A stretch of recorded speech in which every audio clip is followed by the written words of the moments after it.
Bismillah. Assalamualaikum warahmatullahi wabarakatuh. Innal hamdalillah nahmaduhu wa nasta'inuhu wa nastaghfiruh wa nastahdihi wa natubu ilaih wa ba'd. Muka surat 143 kita ulang balik kemarin.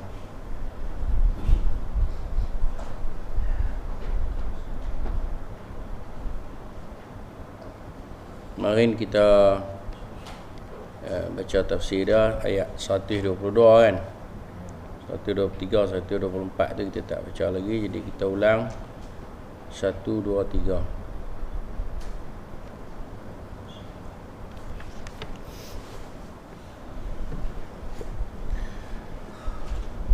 A'udzu billahi minasy syaithanir rajim.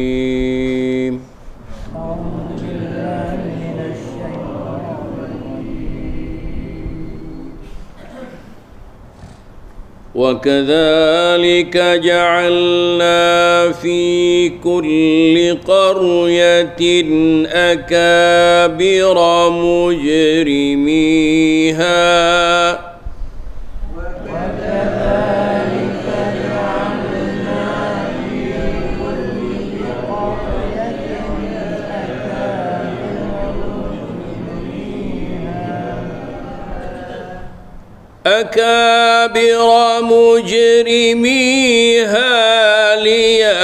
ليمكروا فيها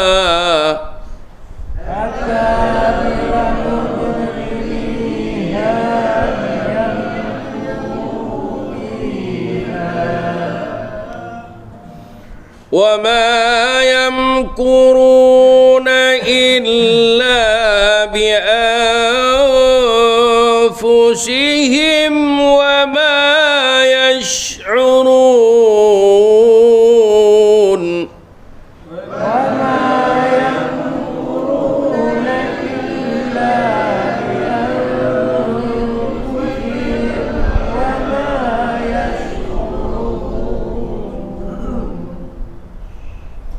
وإذا جاءتهم آية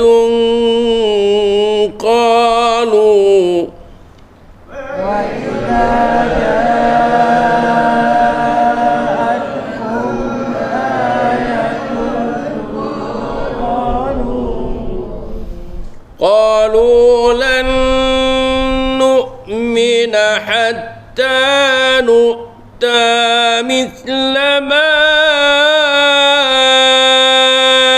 أوتي رسل الله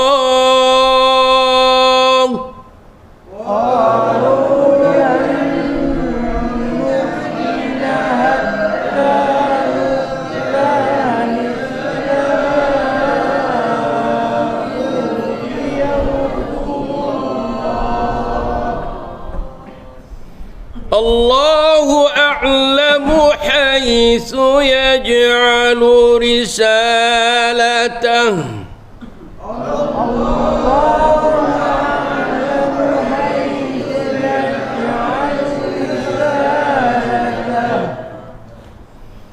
سيصيب الذين أجرموا صغار عند الله وعذاب شديد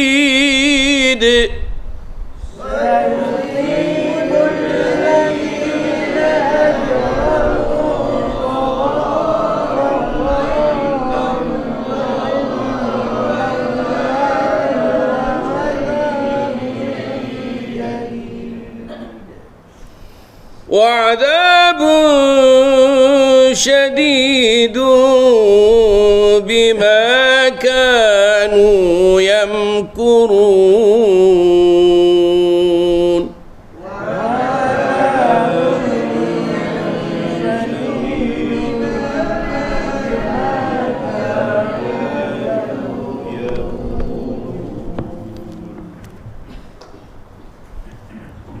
وكذلك جعلنا في كل قرية أكابر مجرميها. Macam itulah Allah kata, seperti mana yang Allah Subhanahu wa taala wujudkan kepada Nabi kita sallallahu alaihi wasallam. Macam itulah juga Allah Subhanahu wa taala telah ciptakan, Allah Taala jadikan kepada nabi-nabi yang sebelum daripada ini, rasul-rasul yang sebelum daripada ini. Begitulah juga tabiat ini akan berlaku sampai bila-bila. Akan adanya pada tiap-tiap negeri, tiap-tiap kampung, tiap-tiap tempat itu akabira mujrimiha, orang-orang jahat akan ada. Pasal apa? Sebab macam mana kita duk tahu bahawa iman itu mesti diuji. Tabarakalladzi biyadihil mulk wa huwa ala kulli syai'in qadir alladzi khalaqal mauta wal hayata liyabluwakum. Itu jangan tinggal tiap-tiap kali kita nak tidur, sebelum kita tidur bacalah 30 ayat ni. Tak banyak mana besar 5 minit untuk satu ayat habis. Kalau boleh bagi lekat di mulut kita. Kan? Mula-mula tu kita baca, lepas tu bagi lekat di mulut kita. Pasal apa? Sebab di dalam ayat dalam surah Al-Mulk tu banyak sangat pengajaran yang kalau cara kita faham elok, dia boleh mendatangkan keinsafan dan mendekatkan diri kita kepada Allah, dan betapa kita nampak kita kerdilnya di sisi Allah dan kita sama saja di sisi makhluk yang lain. Sama, tak ada beza. Tak ada beza. Tu Allah kata, kan? Sebelum ni Allah beritahu dah, Allah akan wujudkan musuh. Likulli nabiyyin aduun syayatin al-insi wal jin. Ada tiap-tiap nabi-nabi, tiap-tiap rasul tu ada apa? Ada musuh dia daripada jin dan manusia. Ada. Macam tu juga ayat ni Allah kata apa? Allah jadikan, demikianlah kami telah jadikan pada tiap-tiap kampung, qaryah kampung, negeri, tempat, mana-mana pula, akabira mujrimiha, kepala orang jahat. Akabira mujrimiha, ikut macam-macam tafsir lah. Kata Ibn Abbas, mana orang kaya yang merasa bangga dengan apa yang dia dapat. Kita tengok dulu kalau zaman Nabi Musa tu, Allah Ta'ala, Nabi Musa ni pok-pok dia ni, pok-pok Israel ni miskin. Pok-pok Bani Israel ni asal dia miskin, yang menjadi hamba kepada Qibti, geng-geng Fir'aun ni lah geng-geng yang megah-megah, yang hebat. Tapi Allah Ta'ala jadikan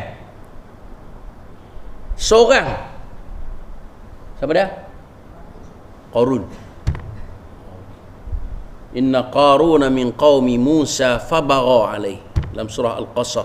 Sesungguhnya Qarun itu daripada bangsa Nabi Musa, Bani Israel. Bani Israel ni miskin, susah, merempat, jadi hamba kepada pok Qibti.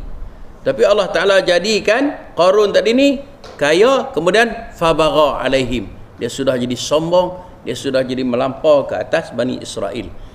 Kan? Buka surah Al-Qasas, dekat nak habis cerita Qarun. Allahu Akbar. Jadi tiap-tiap tempat tu ada akabira mujrimiha. Ada juga di kalangan ulama tafsir menyatakan bahawa yang dikatakan dengan ikut Ibnu Abi Talhah meriwayatkan daripada Ibnu Abbas, dia kata yang dimaksudkan dengan akabira mujrimiha tu ialah yakni puak-puak yang paling jahat di antara mereka ialah penguasa, orang yang berkuasa, orang yang berkuasa dalam masyarakat. Lalu mereka berbuat derhaka di negeri itu. Kata Imam Mujahid dan Qatadah, yang dimaksudkan dengan akabira mujrimiha ialah para pembesarnya. Mana orang yang menjadi kepala, menjadi ketua di satu-satu tempat, yang ada pengaruh lah. Orang yang ada pengaruh. Bila dia ada pengaruh, dia tidak ada ilmu pada dia hanya guna kuasa dia untuk menguruskan manusia. Maka dia menguruslah manusia mengikut hawa nafsu dia. Jadi Allah Ta'ala sebut sini akabira mujrimiha. Allahu Akbar. Itu kita selalulah minta berlindung kepada Allah Ta'ala daripada memiliki penguasa yang zalim. Penguasa yang zalim. Allahu Akbar. Dalam satu ayat yang lain dalam surah Az-Zukhruf ayat 23 Allah kata wa kadzalika ma arsalna min qablika fi qaryatin min nadhirin illa qala mutrafuha inna wajadna aba'ana ala ummatin wa inna ala atharihim muqtadun. Dan demikianlah kami tidak mengutuskan sebelummu wahai Muhammad seorang pemberi peringatan dalam sesuatu negeri melainkan orang-orang yang hidup mewah. Tu akabira mujrimiha. Dalam ayat yang lain dia kata orang yang kaya, orang yang hidup mewah di negeri itu. Lalu mereka berkata, sesungguhnya kami mendapati nenek moyang kami menganut sesuatu ajaran dan sesungguhnya kami akan mengikut jejak mereka. Dia terpengaruh, dia orang yang terpengaruh dalam satu-satu tempat, satu-satu negeri, satu-satu kampung. Jadi dengan pengaruh yang dia ada tu, dia telah mengeluarkan satu idea. Dia kata kami ni lagu ni lah daripada dulu nenek moyang kami sampai kelar lagu tu lah. Kami tak mau dah tukar cara hidup kami. Itu dalam surah Az-Zukhruf ayat 23. Allahu Akbar. Dan dalam ayat yang lain kita boleh tuan-tuan boleh rujuk sendiri dalam surah Saba contohnya ayat 31 sampai ayat 33. Macam tu lah juga Allah Ta'ala cerita kisah bagaimana tiap-tiap tempat itu akan adalah orang yang akan cuba mempengaruhi masyarakat, mempengaruhi rakyat, mempengaruhi orang lain supaya apa? Ikut dia. Pengaruh. Kalau pengaruh kepada agama yang sebenar tak apa. Ni pengaruh kepada apa? Nak mengangkat dia lah. Nak menunjukkan kehebatan dia. Kita sepatutnya hidup dalam dunia ni angkat siapa? Angkat Allah. Sebab itu matlamat penciptaan manusia. Dan Nabi SAW manusia yang terpuji. Tu pun dia tak suruh orang angkat dia. La tatruni kama ataratil an-nasara Isa bin Maryam. Jangan kamu mengagung-agungkan aku seperti mana Nasrani mengagung-agungkan Isa. Ini ana Abdullah, aku adalah hamba Allah wa rasuluh dan rasulnya. Tapi pok-pok mujrimi ni akabira mujrimiha ni, dia ni matlamat daripada seruan dia adalah untuk apa? Angkat diri dia, cari pengaruh. Tak betul lah. Tak betul. Dan pengaruh yang kita dapat tu kita nak buat apa sangat. Lelah kali kita mati masuk dalam kubur, tak ada siapa boleh tolong kita. Tak ada siapa boleh tolong kita. Kan? Kalau ada orang soleh yang boleh tolong kita, kan? Boleh tolong doa untuk kita. Itu sekat tu ya. Anak-anak kita yang soleh, mata ibn Adam inqata' amalu illa min salat. Bila mati anak Adam itu terputus segala amalannya kecuali 3. Kan? Sedekah jariah, ilmu yang dimanfaat, yang kita habaq ke orang ambil manfaat. Kalau orang tak ambil manfaat tak payah juga. Dan yang terakhir sekali anak yang soleh yang berdoa untuk kita. Jadi didiklah anak kita dengan ajaran agama. Didiklah anak kita dengan akhlak agama, ajaran agama supaya apa? Supaya dia tahu apa dia? Dia tahu nak membalas jasa kita. Bukan di dunia ni, balas jasa kita di ketika kita duduk dalam kubur, sangat-sangat memerlukan. Liyamkuru fiha, supaya mereka melakukan tipu daya di dalam negeri itu. Tipu daya, cari hilah, itulah cari pengaruh, mengajak orang kepada kemungkaran dan semua yang mereka buat itu camlah. Perhatilah kalau cara dia buat tadi ni, kita boleh reti, tengok dia punya pergerakan dia punya matlamat dia. Kalau matlamat dia untuk nak angkat diri dia ya, tak betul lah tu. Tak betul lah. Sebab kehidupan kita ni matlamat kita apa dia? Untuk menjadi hamba kepada Allah, pengabdian diri kepada Allah. Bukan nak jadi bukan nak cari pengaruh, bukan nak cari kedudukan. Kenapa? Kerana kedudukan yang kita nak apa dia? Di akhirat. Itu khutbah ni cara masalah sembahyang jemaah. Bila kita semayang, mari semayang jemaah ni, matlamat kita apa dia? Allah ampun dosa dan Allah angkat darjat kita. Di mana tu? Di akhirat. Yang tu yang kita nak. Kalau kita mari masjid ni, kita nak pengaruh orang kata masjid ni masjid kita lah, orang kata orang bagi kita jadi AJK ke apa cikgu. Bukan matlamat kita tu tak. Matlamat kita tak. Dan kita pegang benda-benda tu untuk apa? Untuk memudahkan pengurusan sekat tu saja. Supaya orang lagi jadi mudah beribadat. Kalau kita duk jadi AJK, duk bagi jadi orang susah pula, hak undang-undang, hak ni undang-undang ni, tak ada makna juga. Kan? Tujuan dia untuk bagi memudahkan orang. Bila orang mudah, kita pun dapatlah hasilan dia. Tu kita kena faham elok. Kan? Allahu akbar. Wa ma yamkuruna illa bi anfusihim. Dan tidaklah mereka merancang melakukan tipu daya tadi ni melainkan kepada diri mereka sendiri. Wa ma yash'urun. Ingat, apa benda yang kita buat ni semuanya hasilnya kita akan tengok. Kita akan tengok. Setiap kerja buat kita ni, hatta niat kita pun Allah dah ambil kira. Allah dah ambil kira. Itu Allah kata sini, wa ma yamkuruna illa bi anfusihim wa ma yash'urun. Kita tak perasan. Allah duk kira, Allah duk hitung, Allah duk himpun. Allah duk himpun, Allah duk kira, Allah duk hitung. Allahu akbar. Kemudian Allah cerita tengok sifat-sifat perangai depa ni. Allah kata wa idza ja'atuhum ayatun.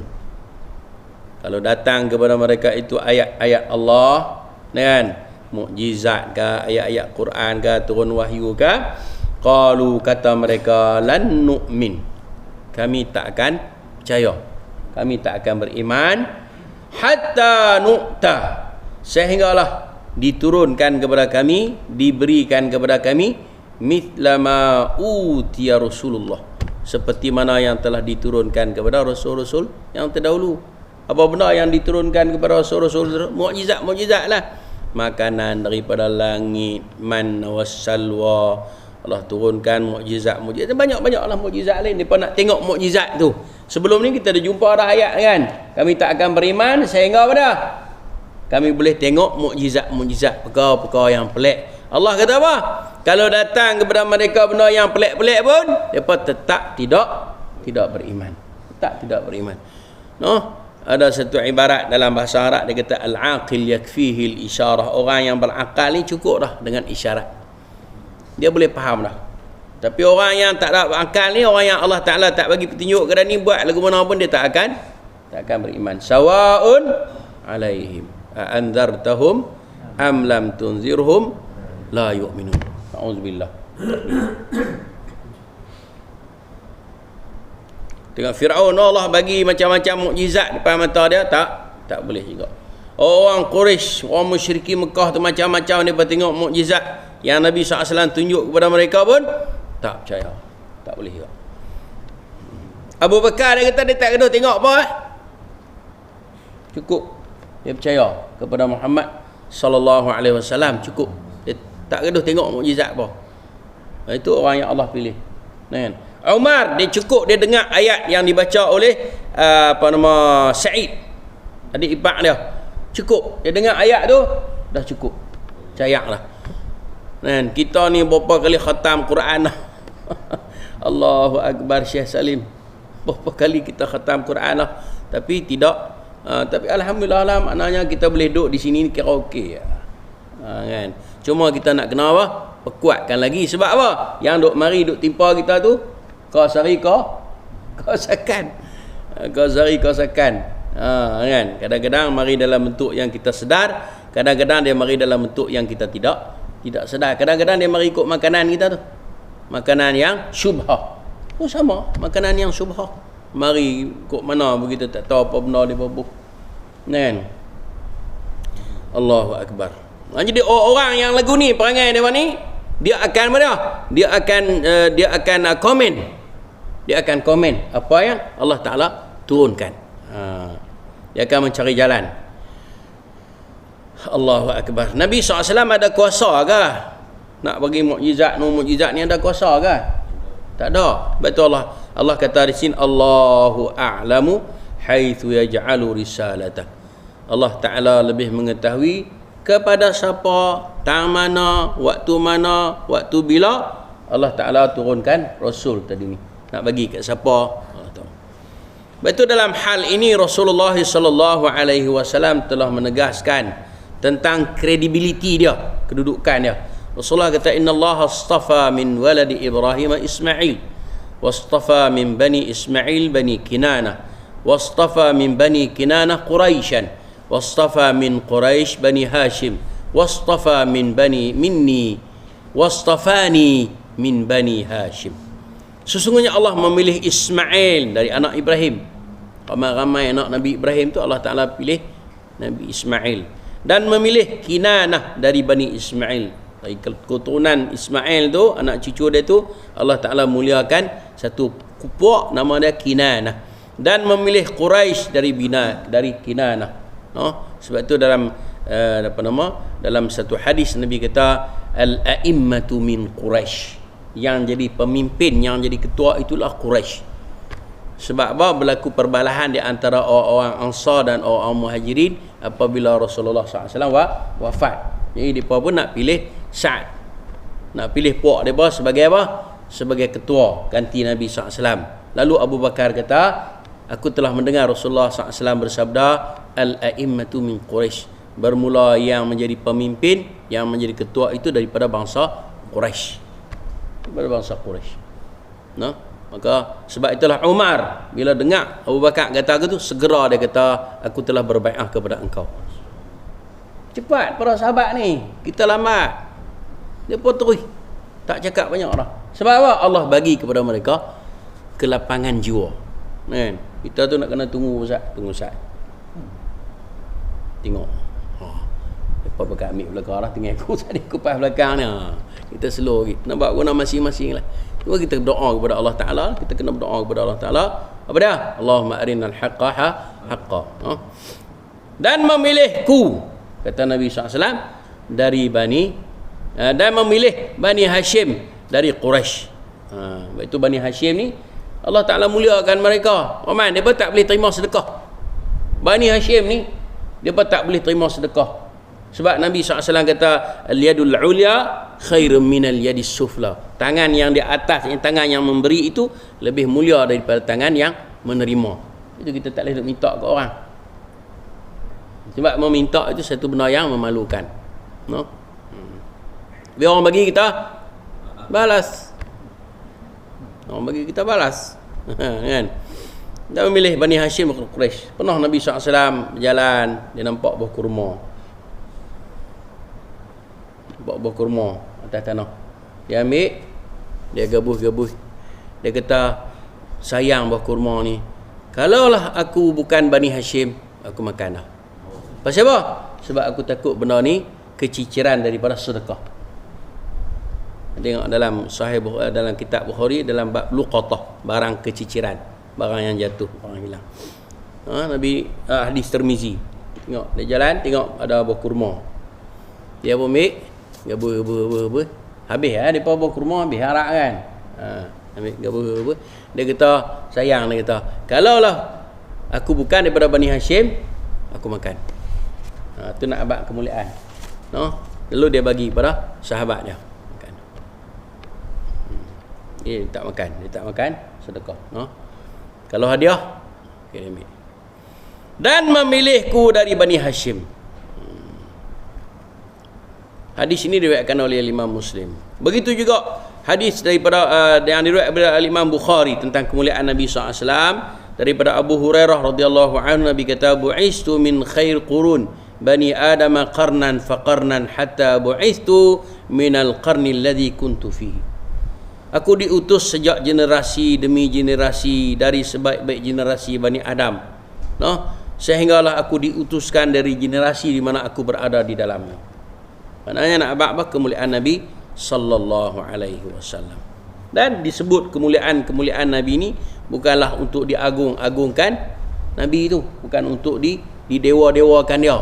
Nak abang kata apa? Betapa dia tu seorang yang mulia, sepatutnya kita mengambil contoh daripadanya. Laqad kana lakum fi Rasulillahi uswatun hasanah.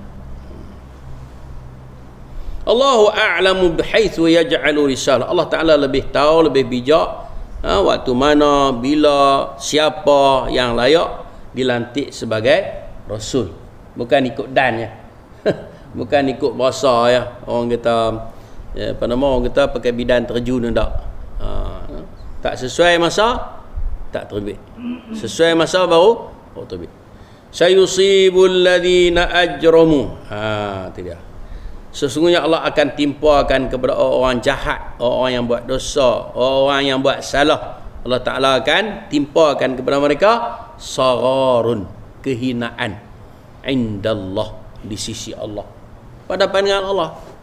Jadi tuan-tuan, dalam hadis yang diriwayatkan oleh Imam At-Tabarani, hadis sahih, Rasulullah SAW telah menegaskan bahawa sesiapa yang menuntut kemuliaan di sisi manusia, sedangkan Allah murka, maka dia akan mendapat kehinaan di sisi Allah. Sesiapa yang menuntut kemuliaan di sisi Allah di sebalik kemarahan manusia, sesungguhnya Allah akan memberikan kepadanya kemuliaan. Maknanya maksud hadis ni pada tuntutlah kemuliaan di sisi Allah walaupun manusia melihat kita hina. Macam para sahabat Nabi, mereka dipandang hina oleh orang Quraisy, dipandang lekeh. Wa ma naraka tabi'uka illa aradiluna badiyar ra'i. Kami tidak melihat yang mengikut kamu itu kecuali orang yang hina-hina, orang yang lekeh-lekeh, orang yang koman-koman sepanah, orang miskin, badiyar ra'i, yang tak ada akal. Anu'minu kama amanas sufaha. Surah Al-Baqarah. Anu'minu kama amanas sufaha. Layakkah kami beriman seperti puak-puak bodoh tu beriman? Allah kata apa? Ala innahum humus sufaha. Dah, mereka itulah yang bodoh. Walakin la yash'un. Tapi depa tak, walakin la ya'lamun. Tapi depa tak tahu. Tak tahu kata depa yang bodoh. Pasal apa? Sebab mereka telah menukar petunjuk yang Allah bagi kepada kesesatan. Ulaika alladzina ishtarau dhalalata bil huda. Depa telah tukar petunjuk yang Allah dah bagi kat depa tu, depa tukar. Muhammad mari nak bagi petunjuk pada depa, depa tak mau. Depa nak ambil apa? Kesesatan. Fama rabihat tijaratuhum. Tidak untung sedikit pun perniagaan mereka. Tak untung. Akhir sekali Allah kata apa? Mereka ini akan ditimpa apa? Kehinaan di sisi Allah. Kehinaan ni maksud dia mana? Azab di dalam neraka lah. Azab dalam neraka, azabun muhin, azab yang hina. Wa adabun syadid, dan juga akan ditimpakan kepada mereka itu azab yang bersangatan. Na'udzubillah, tak berlindung. Dan azab kehinaan yang Allah Ta'ala timpakan kepada mereka itu pasal Allah dengki kat mereka kata bima kanu yamkurun. Kerana apa? Kerana kerja buat mereka, kerana rancangan jahat mereka, dan juga apa yang telah mereka lakukan, menyesatkan orang, menyelewengkan agama Allah, dan juga menyebabkan kehidupan manusia ini menjadi gelap daripada cahaya yang Allah bagi. Ya, moga-moga Allah Subhanahu wa taala menjadikan kita dari kalangan orang-orang yang sentiasa berusaha untuk mencari cahaya yang Allah Subhanahu wa taala telah kurniakan melalui Nabi kita sallallahu alaihi wasallam. Kita tengok satu hadis yang telah diriwayatkan oleh Imam Bukhari dan Muslim. Yunsabu likulli ghadirin liwa'un indastihi yaumal qiyamah fa yuqalu hadhihi ghadratun fulan ibn fulan. Untuk tiap-tiap pengkhianat akan ditancapkan, akan dipacakkan sebuah panji bendera di belakang punggungnya pada hari kiamat. Tak boleh lari ya kita ni. Buatlah kita dunia ni, kita buat lagu mana pun orang tak tahu, tapi Allah tahu. Tak boleh lepas. Di akhirat nanti Allah kata, ni dalam hadis Nabi kata, hadis sahih Bukhari dan Muslim, hadis sahih. Di akhirat nanti tiap-tiap orang tadi ni ada bendera belakang dia. Tulis dia jahat ke apa tulis itu. Untuk tiap-tiap pengkhianat akan ditancapkan, dipacak, diberi kepada dia sebuah panji di belakang punggungnya, di belakang dia pada hari kiamat. Lalu dikatakan ini adalah pengkhianat fulan-fulan. Itu azabun Sagharun, kehinaan. Tu kata kehinaan. Nah, hadis diriwayatkan oleh Imam Bukhari dan disyarahkan oleh Imam Ibn Hajar Asqalani dalam Fathul Bari. Juga diriwayatkan oleh Imam Muslim.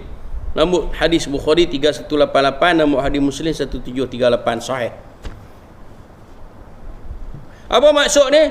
Maksud dia kata Imam Ibnu Katsir, di antara hikmahnya ialah tak kala pengkhianatan tersebut dilakukan secara sembunyi-sembunyi, tidak ada manusia yang mengetahuinya. Tak ada siapa tahu. Orang yang rancang nak buat jahat kepada agama Allah ni tak ada siapa tahu. Nak seleweng agama, nak kecoh ke apa, nak ubah ke apa semua tu, tak ada siapa tahu. Tambah yang orang kebanyakan orang awam ni berkata apa pun. Depa pakai turut je. Noh. Dia alim, dia bijak, dia pandai, kami turutlah. Dia baru kata pun, tapi di akhirat dia sembunyikan pengkhianatan dia kepada agama Allah. Tetapi Allah Taala tunjuk, maka pada hari kiamat hal itu menjadi tanda yang dikenali ke atas pelakunya tentang apa yang dilakukannya. Moga-moga Allah Subhanahu wa taala menjadikan kita di kalangan orang-orang yang mempunyai keyakinan dan berada di atas landasan yang sebenar yang telah digaris pandukan oleh Nabi kita sallallahu alaihi wasallam, agar kita dapat mengecap nikmat kebahagiaan sejak daripada kita hidup di atas dunia ni, di alam kubur, perjalanan ke mahsyar, di mahsyar, titian sirat, dan akhirnya Allah Subhanahu wa taala rezekikan kepada kita syurga. Allahumma inna nas'alukal jannata wa ma yuqarribuna ilaiha min qaulin wa amalin wa niyatin wa i'tiqad, wa na'udzubika minan nari wa ma yuqarribuna ilaiha min qaulin wa amalin wa niyatin wa i'tiqad. Aqulu qawli hadha wa astaghfirullahal azim li wa lakum, wa sallallahu ala Muhammad walhamdulillahi rabbil alamin. Subhanakallahumma wa bihamdika asyhadu an la ilaha illa anta astaghfiruka wa atubu ilaik. Wassalamualaikum warahmatullahi wabarakatuh.